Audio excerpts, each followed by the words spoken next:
안녕하세요. 똑똑한 노후TV의 제임스입니다. 지난 8월 27일 국무회의에서 내년 기초연금을 34만 3,510원으로 인상하는 2025년 보건복지부 예산안을 확정 발표했습니다.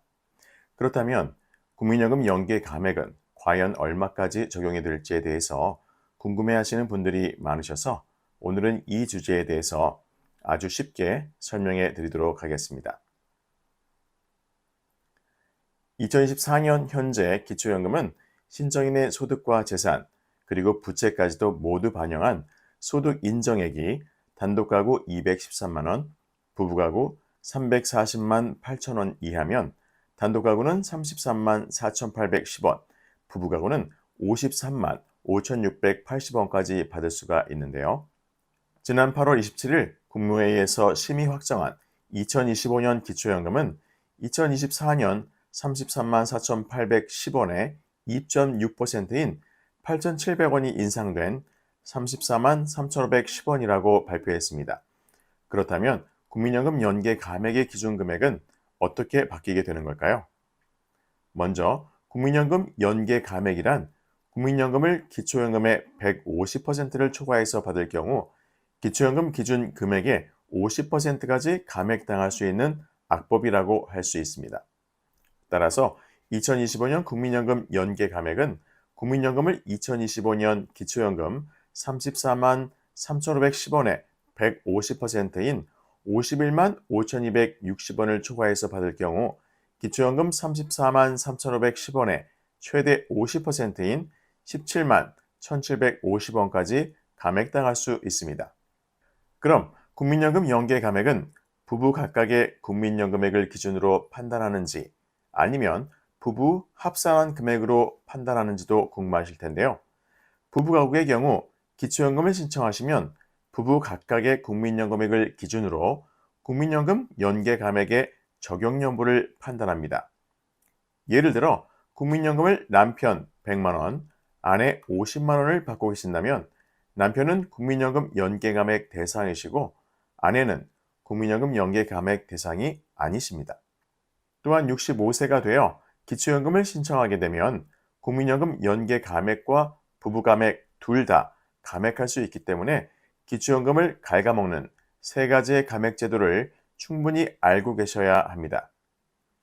자, 첫 번째, 국민연금 연계 감액, 두 번째, 부부 감액, 세 번째, 소득 역전 방지 감액이 있습니다. 이 세 가지의 감액 제도는 꼭 순서대로 적용해야만 정확한 기초연금액을 계산할 수 있습니다. 조금 전에 예를 들었던 대로 남편께서 100만 원의 국민연금을 받고 계신다면 국민연금 연계 감액, 부부 감액, 소득 역전 방지 감액 순으로 계산하여야 하며 50만 원을 받고 계시는 아내분이라면 국민연금 연계 감액 대상이 아니시므로 부부 감액과 소득 역전 방지 감액만 적용하시면 되겠습니다. 그럼 실제로 남편께서는 60년 5월생이고 아내분은 60년 10월생일 때 기초연금을 언제 신청해야 하고 또 얼마씩을 받을 수 있는지에 대해서 말씀드려 보도록 하겠습니다.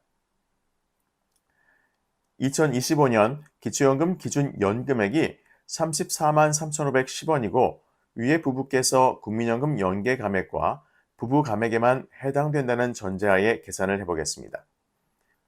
먼저 남편께서는 만 65세 생일이 속한 5월의 전달 1일, 즉 4월 1일부터 기초연금 신청이 가능하고 기초연금 수급 대상이 되시면 2025년 4월 25일부터 기초연금 34만 3,510원에서 국민연금 100만 원에 대한 국민연금 연계 감액으로 약 10만 원 감액된 24만 3,510원을 받게 되십니다.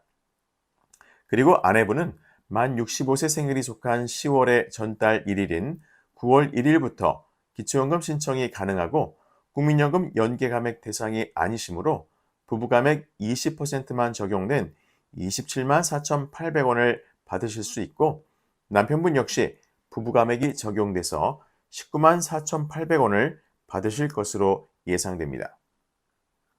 그리고 많은 분들이 궁금해하시는 건강보험 피부양자로 등록되어서 건강보험료를 아끼시는 방법을 말씀드려 보겠습니다.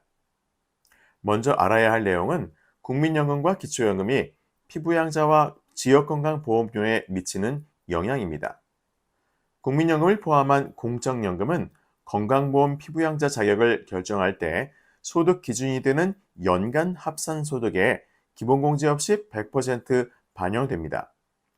또한 국민연금을 포함한 공적연금은 지역가입자의 건강보험료 산정 시에는 월 연금액의 50%의 건강보험료를 부과하고 있으므로 국민연금은 건강보험에 매우 불리하다고 할 수 있습니다. 그런데 여기서 한 가지 정확히 아셔야 할 것이 있습니다. 피부양자는 부부 각각의 소득과 재산을 기준으로 그 자격 여부를 결정하지만 지역건강보험료 산정 시에는 부부의 소득과 재산을 모두 합산해서 건강보험료를 계산한다는 것입니다. 따라서 피부양자 자격이 아슬아슬하신 분들은 부부의 소득과 재산의 비율을 적절히 배분하시면 피부양자 자격 유지에 도움이 될 수 있습니다. 마지막으로 중요한 사실 중에 하나가 기초연금, 주택연금, 사적연금은 피부양자 자격 심사와 지역건강보험료 산정 시 합산소득에 반영되지 않는다는 것입니다. 이것 또한 중요한 사실이기 때문에 잘 외워놓으시면 좋겠습니다. 현재 정부와 국회에서는 국민연금과 기초연금을 포함한 공적 연금 개혁안 도출을 위해 협의를 이어가고 있지만 워낙 복잡하게 얽혀 있고 정치적으로 민감한 사안인 만큼 성공적인 합의점을 찾기가 쉽지 않아 보이는 것이 사실입니다. 따라서 오늘 말씀드린 것과 같이 국민연금, 기초연금, 건강보험, 여기에 사적연금까지 각 연금 간의 상관관계를 잘 파악하셔야 여러분들의 재산을 지킬 수가 있습니다. 불공평하고 불합리한 연금제도가 하루빨리 개혁이 되어서 많은 어르신들의 노후가 걱정 없이 편안해질 수 있도록 오늘도 제임스가 응원하겠습니다. 오늘도 함께 해주셔서 감사합니다. 행복한 하루 되세요.